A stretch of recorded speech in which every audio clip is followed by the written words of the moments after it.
জামশেদপুরে last দিন আমাদের আজকে। এরপরে আমরা কালকেই বাড়ি ফিরে যাব, তাই আমরা কাছাকাছি একটু ঘুরতে বেরিয়েছিলাম। প্রথমেই গেছিলাম এখানকার খুব জাগ্রত এক মা কালীর মন্দিরে। ওখান থেকে আমরা সবাই পুজো আচ্চা সেরে চলে এলাম ডিয়ার পার্কে। এই ডিয়ার পার্কটা এখানে প্রায় নতুনই বলা যায়, আর এখানে প্রচুর ডিয়ার রয়েছে, তোমরা তো দেখতেই পাচ্ছ।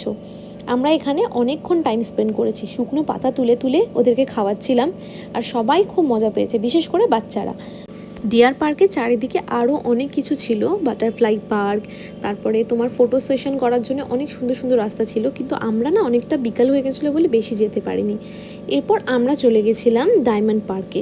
এখানকার এই ডায়মন্ড পার্কটা খুব ফেমাস, এখানের একটা স্টোরি আছে, তোমরা যদি কেউ জামশেদপুরে থাকো তাহলে তো সেই স্টোরিটা জানবেই, আর না হলে বলো, কমেন্ট করো, আমি কিন্তু একদিন সেই স্টোরিটা নিয়ে একটা ভিডিও বানাবো।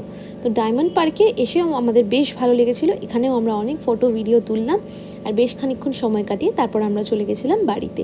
কালকে তো এখান থেকে ফিরে যাওয়ার পালা, তাই মনটা একটু খারাপই লাগছে। রিসেপশনে থাকতে পারলাম না বলে একটু মন খারাপ তো লাগছেই, তবে পৈতেতে আসতে পেরেছি, এটাই অনেক।